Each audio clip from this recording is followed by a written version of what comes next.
नमस्कार, 100% समाचारमा स्वागत छ। म प्रतिमा। सुरु गरौँ 100% समाचार। चैत्र 23 गते सोमबार बस्ने गरी बुधबारको प्रतिनिधि सभा बैठक सम्पन्न। बुधबारको बैठकको शून्य समयमा सांसदहरूले राखेका थिए आफ्नो धारणा। चैत्र 23 गतेसम्म सरकारले विश्वासको मत नलिए संवैधानिक हैसियतमाथि प्रश्न उठ्ने सांसदहरूको भनाई। सर्वोच्च अदालतको फैसलाले दल विभाजन गरिसकेकाले सरकारले 30 दिनभित्र विश्वासको मत लिनुपर्ने संवैधानिक व्यवस्था। सरकारले सदनलाई बिजनेस नदिएको भन्दै सांसदहरूले जनाएका थिए आपत्ति। नेकपा एमालेका अध्यक्ष केपी शर्मा ओली पार्टीभित्रको समस्या भएको वरिष्ठ नेता माधव कुमार नेपालको आरोप। अध्यक्ष ओलीको कारबाहीको कुनै अर्थ नरहेको नेता नेपालको भनाई। आफू पार्टीभित्रको समस्या समाधान गर्ने व्यक्ति भएको नेता नेपालको दाबी। नेपाल पक्षले छुट्टै कार्यालय खोल्ने तयारी भइरहेको बताउँदै नेता नेपालद्वारा जानकारी।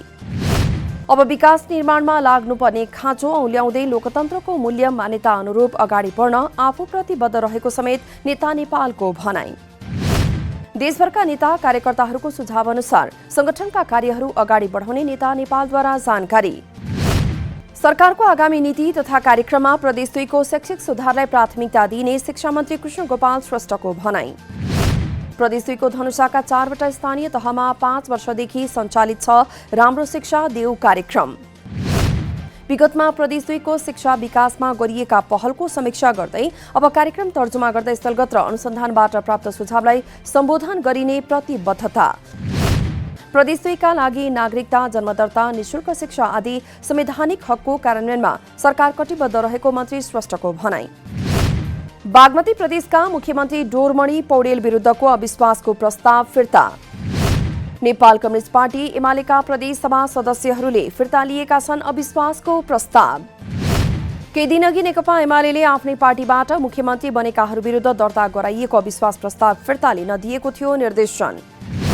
प्रतिनिधि सभा विघटन भएपछि तत्कालीन नेकपाका अध्यक्ष पुष्पकमल दाहाल सहित नेपाल समूहका सांसदहरूले मुख्यमन्त्री पौडेल विरुद्ध दर्ता गराएका थिए अविश्वासको प्रस्ताव। विगतका नराम्रा कुराहरूलाई बिर्सेर अगाडि बढ्न बागमती प्रदेशका मुख्यमन्त्री डोरमणि पौडेलको आग्रह। विगतका कुरा कोट्याएर गन्तव्यमा पुग्न नसकिने मुख्यमन्त्री पौडेलको जिकिर। पार्टीभित्रको एकतालाई बलियो बनाउन आत्मसमीक्षा गरेर अगाडि बढ्नुपर्नेमा नेत्री अष्टलक्ष्मी शाक्यको जोड। कर्णाली प्रदेश प्रमुख गोविन्द प्रसाद कलौनीद्वारा मुख्यमन्त्री महेन्द्र बहादुर शाहीलाई विश्वासको मत लिनका लागि ध्यानाकर्षण। कलौनीले मुख्यमन्त्री महेन्द्र बहादुर शाहीलाई पठाएको पत्रमा नेकपा एमाले संसदीय दलले दिएको समर्थन फिर्ताबारे गराइएको छ ध्यानाकर्षण।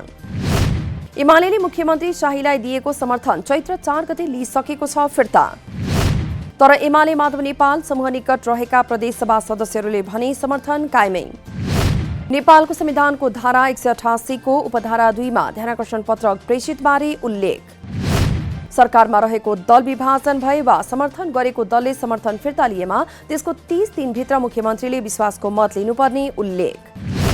कर्णालीमा नेकपा एमाले र नेकपा माओवादी केन्द्रद्वारा प्रदेश सभा संसदीय दलको बैठक आह्वान।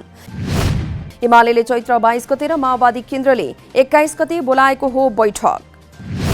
माओवादी केन्द्रको बैठकमा दलको विधान पारित, मुख्यमन्त्री महेन्द्र बहादुर शाही विरुद्ध परेको अविश्वास प्रस्ताव र दलभित्रको नयाँ जिम्मेवारीबारे छलफल हुने। प्रदेश नम्बर 2 प्रदेश प्रमुख डाक्टर राजेश सहिराजले हस्तान्तरण गर्नुभयो पहिलो महिनाको पारिश्रमिक। तलबको आधा रकम महावीर पुनको राष्ट्रिय आविष्कार केन्द्रलाई हस्तान्तरण। राष्ट्रिय आविष्कार केन्द्रको भ्रमण निरीक्षण गर्नुका साथै छलफल समेत गर्नुभएको छ प्रदेश प्रमुख डाक्टर अहिराजले। प्रदेश 2 मा पनि राष्ट्रिय आविष्कार केन्द्र स्थापना गर्न इच्छुक रहेको केन्द्रका सञ्चालक पुनको भनाई। पछिल्लो 24 घण्टामा नेपालमा थप 162 जनामा कोरोना भाइरस संक्रमण पुष्टि। यो सँगै कोरोना संक्रमितको कुल संख्या 2,77,309 पुगेको स्वास्थ्य मन्त्रालयद्वारा जानकारी। बुधबारसम्म 2,72,786 जना संक्रमण मुक्त भएको तथ्याङ्क।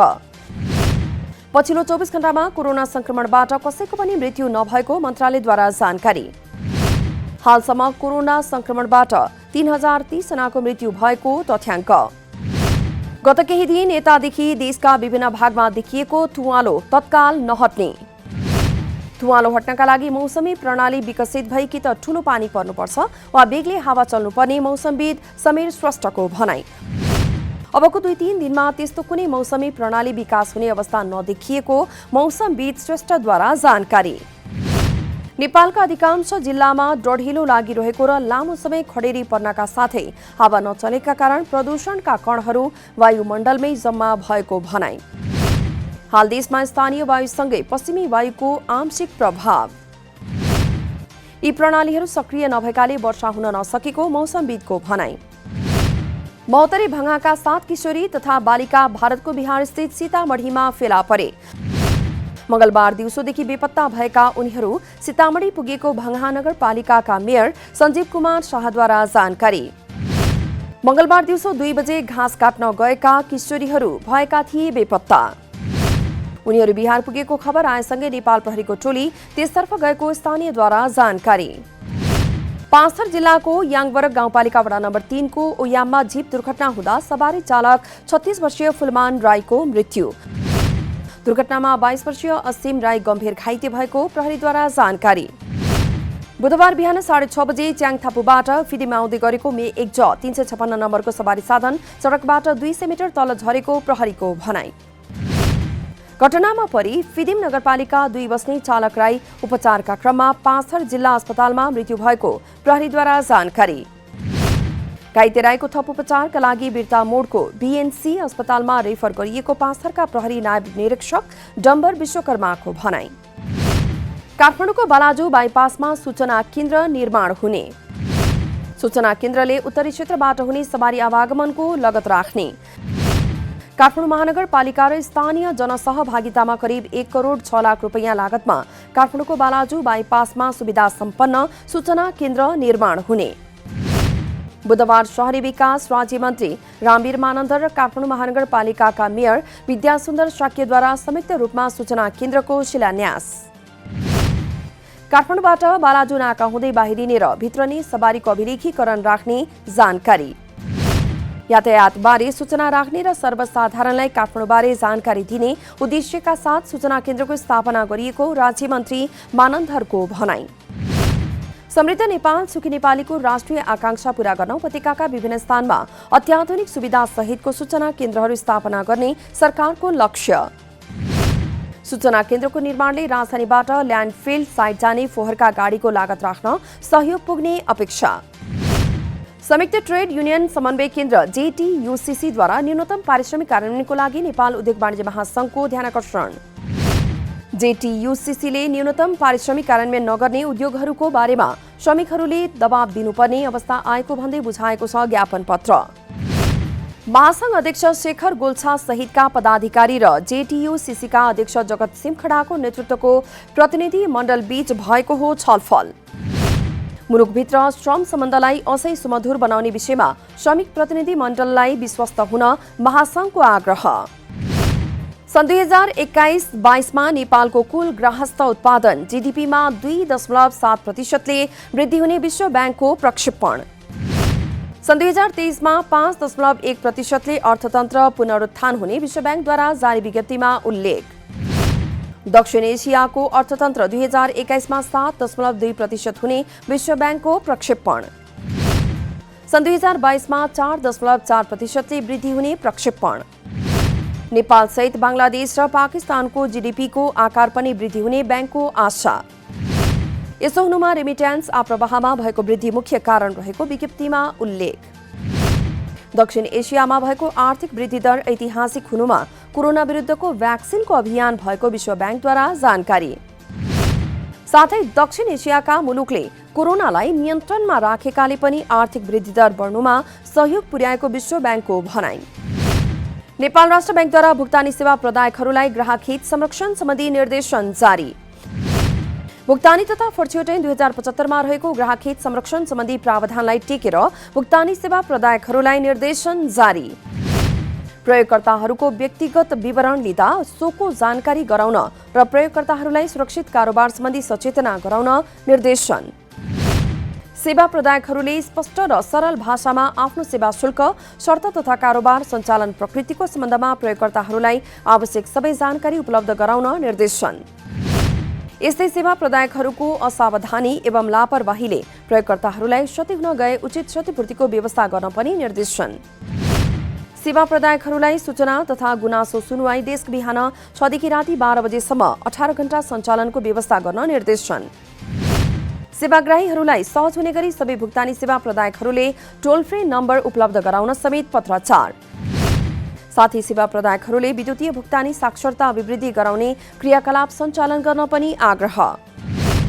भारतको कोरोना संक्रमण खतरापूर्ण अवस्थातिर उन्मुख भएको विशेषज्ञ समूहको चेतावनी। केही हप्तादेखि देशको अवस्था बिग्रदै गइरहेको र केही राज्यमा अवस्था गम्भीर बनिसकेको विशेषज्ञ समूहद्वारा जानकारी। कोरोना भाइरस झनै सक्रिय बन्दै गइरहेकाले यसले ठूलो जोखिम निम्त्याउने खतरा बढिरहेको भन्दै विज्ञहरू चिन्तित।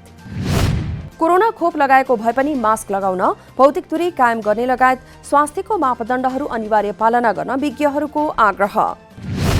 भारतमा पछिल्लो 24 घण्टामा 53,000 भन्दा बढी कोरोना संक्रमित थपिए। पछिल्लो 24 घण्टामा 355 जनाको ज्यान गएको तथ्याङ्क। म्यानमारमा सेनाले सत्ता विद्रोह गरेको भन्दै नयाँ आर्थिक सहायता दिन बन्द गरेको जापानको भनाई। म्यानमारमा हाल विदेशी लगानीका दृष्टिबाट 5औं ठूलो लगानीकर्ता मुलुक हो जापान। आर्थिक सहायता रोकेर म्यानमारलाई प्रष्ट सन्देश दिन खोजेको जापानी विदेश मन्त्रालयद्वारा जानकारी। हाल सञ्चालनमा रहेका आयोजनामा हुने लगानी भने यथावत रहने स्थानीय सञ्चार माध्यममा उल्लेख। म्यानमारको सैन्य सत्ता विद्रोहलाई लिएर आलोचना गर्नुका साथै लोकतन्त्रको पुनर्बहालीका लागि जापानको आह्वान। म्यानमारमा प्रजातन्त्रको पुनर्बहालीका लागि भएको प्रदर्शनमा हालसम्म 500 भन्दा बढी व्यक्ति मारिसकेको जानकारी। बंगलादेशमा जारी बंगबन्धु कप अन्तर्राष्ट्रिय कवि प्रतियोगितामा नेपालको पहिलो जित। बुधबार भएको खेलमा पोल्यान्डलाई 40-19 ले पराजित गर्दै नेपालले निकालेको हो पहिलो जित। यसअघि पहिलो खेलमा नेपाल बंगलादेशसँग भएको थियो पराजित। प्रतियोगितामा 2 खेलमा 2 अङ्क जोडेर नेपाल चौथो स्थानमा, बंगलादेश 6 अङ्क जोडेर शीर्ष स्थानमा। प्रतियोगितामा नेपालसहित आयोजक बंगलादेश, पोल्यान्ड, केन्या र श्रीलङ्का गरी 5 टिम रहेका छन् सहभागी। 100% समाचार अहिलेलाई यति नै। नमस्कार।